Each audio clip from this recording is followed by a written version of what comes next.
So yan mga kaunesa, tumawag sa akin ang aking client, magpapagupit siya. Pero din doon sa bahay ng Nasugbu, ang aking customer na magandang magbayad sa gupit. Okay, kahit isa lang ang gugupitan ko, sila ang gugupitan ko, sulit naman ang kanyang bayad. May pambili na tayo ng pagkain. May pambili na tayo ng ulam. Okay, samahan nyo kami mga kaunesa. So yan, sakay na tayo sa tricycle. Papunta na tayo sa bayan. At pupuntahan na natin yung aking customer na magpapagupit. Okay.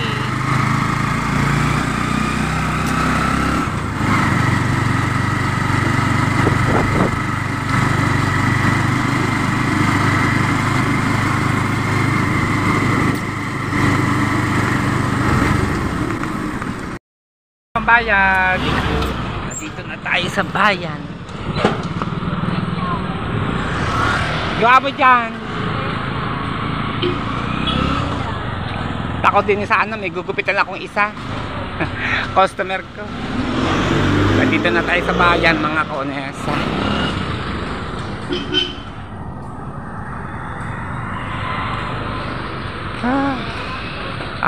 Kanina umambon.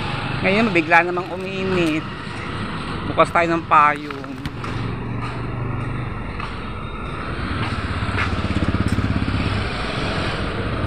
Oh, ayan. Lalakad-lakad na lang tayo papunta doon sa bahay ng aking client. At sayang pa rin pamasahe. Kasi dire-diretsong are. Doon sa kabilang kanto.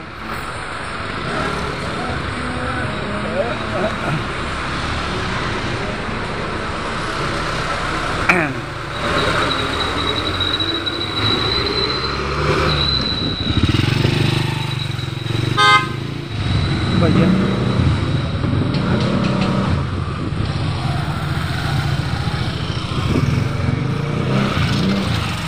Yan, dire-diretso tayo.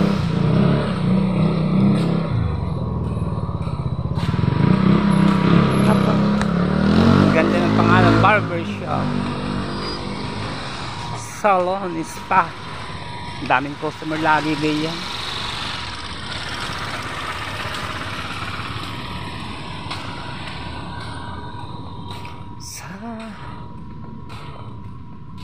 Walking.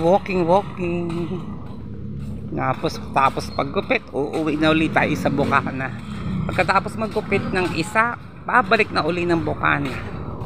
Bagay, so ulit naman na rin ibabayad sa akin ang aking customer. Isa lang naman ang gugupitan ko, siya lang. Home service. Tinawagan ako. Matagal ko ng client. Matagal na sa akin nagpapagupit. Kumpare ko din siya. Bali magkumpare kami sa magkatuwang kami sa aming inaanak noong araw. Nung binatilyo pa. Ngayon may asawa na siya, may anak na. Binatilyo na ang anak. Ang bilis ng panahon. Parang kailan lang. Kabata-bata pa ng client ko. Ngayon may asawa at anak. Binatahan na ang panganay. Diba?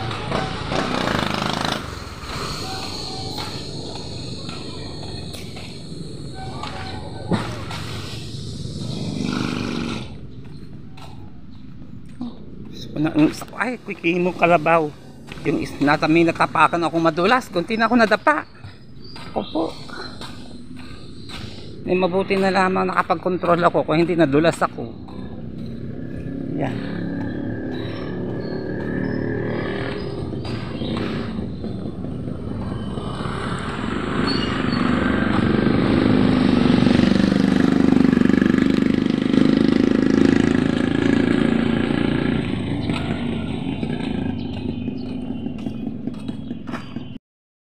Uy, ang daming bunga ng santol. Ayan oh. Oh, ang daming bunga ng santol. Oh, kita nyo. Ayan. Daming bunga. Wow, hitik. Kailangan tataas. Pa.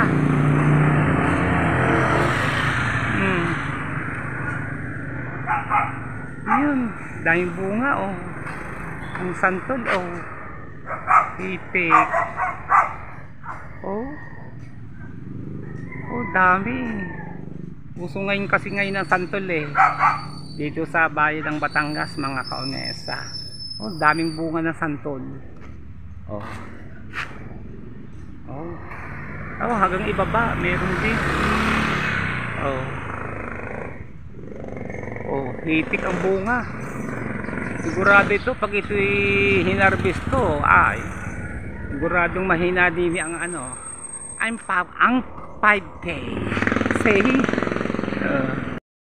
ako din sa akin sa bahay ng client, nag-chat na kung di nandito sa bahay, eh hindi niya alam na malapit na ako din sa kanilang sa bahay.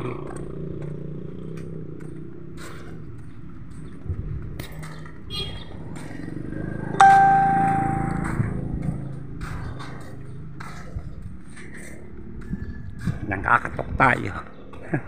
Nag-chat siya ngayon, nandito sa bahay daw niya, eh, hindi niya alam, eh malapit na ako sa bahay nila. Ito yung bahay.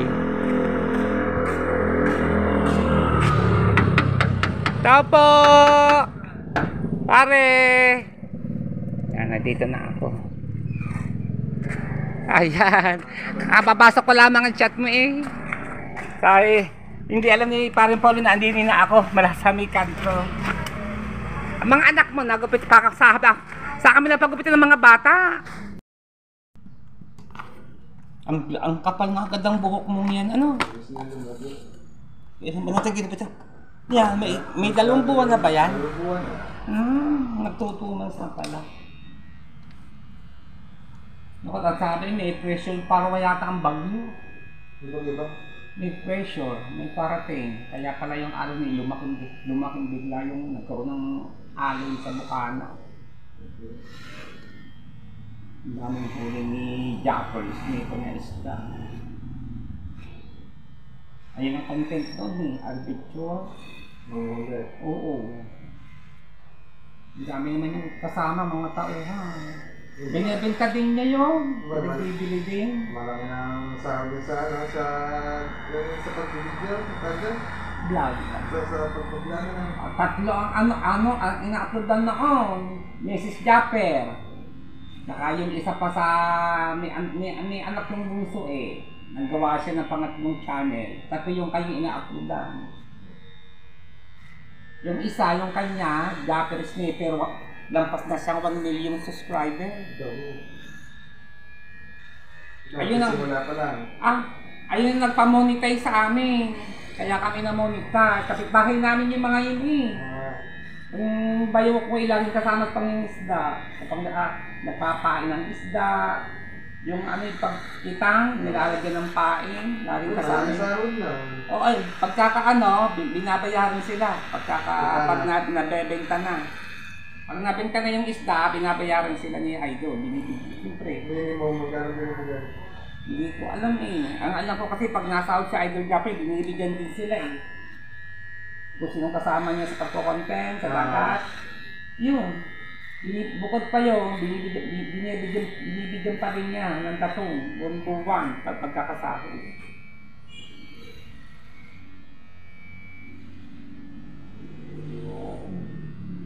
May pa-challenge nga yun, eh, malapit na.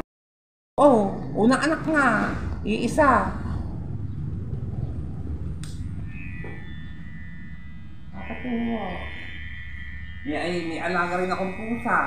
Ay, ano pa, baby pa lang siya, inaando na. Ba, huwag mo siyang pakakainin ng panis. Hindi niya kakain, naaamoy niya. Sabi ko, malandi ka. Alam mo pala, panis ka ako, ari. Ayaw mo kainin. Social ang lintik ka akong ito, nalalaman din pala naman ito kung pwedeng kainit hindi. Natatawa ako. Ba, ako lisin? Ako lisin? Wala ka na ba doon? Bibihiran ako na pasok pare, pagka November pa ako papasok ko doon. Oo, ba't mahila ngayon na? Ay, Gawa pasukan. Mm-hmm. Pero nung bakasyon malakas. Oo. Siyempre, lalo na pag bago magpasukan, parang dami nagpaparibag. Oo, marami. Hindi mo na ako napasok, gawa ng matumal. Tawag ko. Yun, bago magpasukan, okay. Malakas ang bago. Mm-hmm. Pansin ko nga din, may lahat yung bakasyon yung gano'n papasok. Ang malakas doon yung ban. Ang mga gupit, hindi gaano. By suki-suki na lang ang mga gupit doon. Ano parte nyo nun? Happy. Magkano ba sa mga kapit? 100 sa parlor. Sa riban. Depende, dapat sa exe, pinaka-ano namin 3.5, pinakamura na 1.5 sa mga estudyante. Iba pa pala na yun. Oh, sa mga estudyante, 1.5 lang.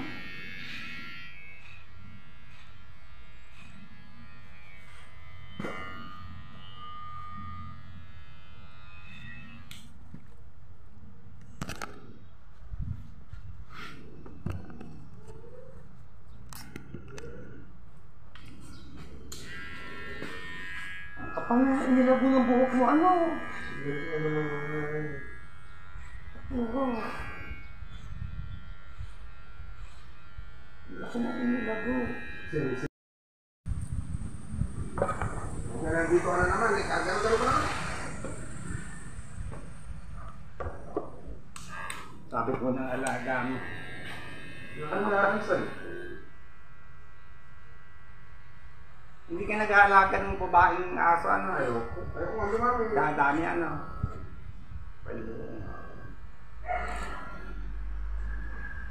Pinatawa-tawa pag tatay mo. Ano ba ikang binayad mo? Bakit ba ikaw sa akin 500 si ini ni Crispy? Sabi ko nga, baka naman tayo hindi na nga ginapitan. Minasahe pa ko yung nagpina pa. Kasama na yun. Nagpamassage. Yung nasa yung masahe ko. Ano yun, nabilisan ko na yung buho. Alright, tapos na ako maggupit sa aking kumpare, kay Paring Paulo. Binayad sa akin, 300. Isa lang ang nagpagupit sa akin. Home service po mga kaunesa. Okay. Ipambili niya ng lapang-lapang channels. Nandito na tayo ngayon sa palengke. Mayroon naman tayo yung bibili tayo ng kape. Alright, punta tayo sa loob ng palengke. Troy.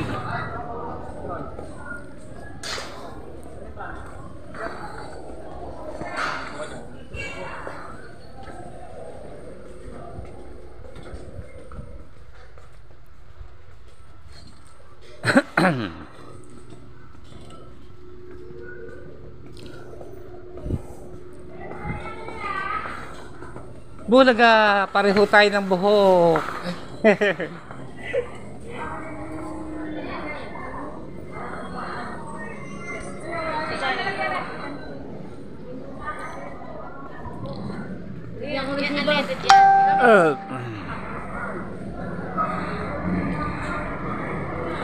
Loob ng palengke. Hapon at uuwi na rin tayo.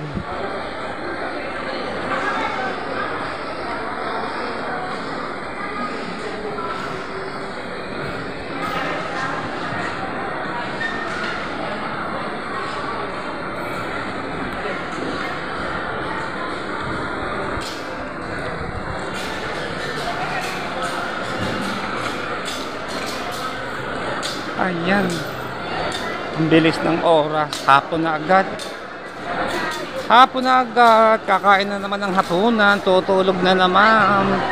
Magwa-whitey na naman tayo.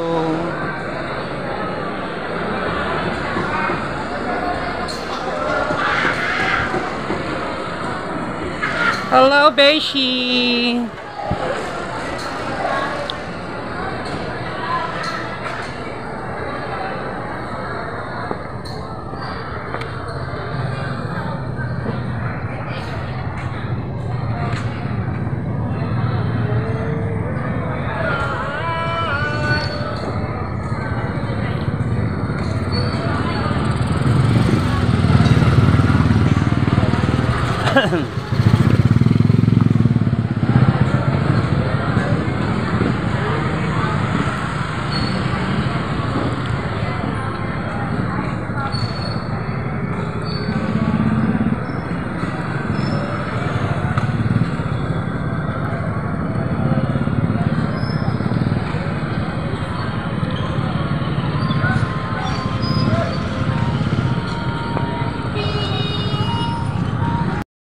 Alright, at dito na tayo ngayon sa Bukana. Nakauwi na tayo. Tapos na ako mag-service sa aking client. Okay.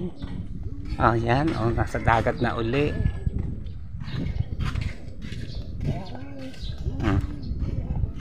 So guys, nga. Ayun na naman ulit ang dagat.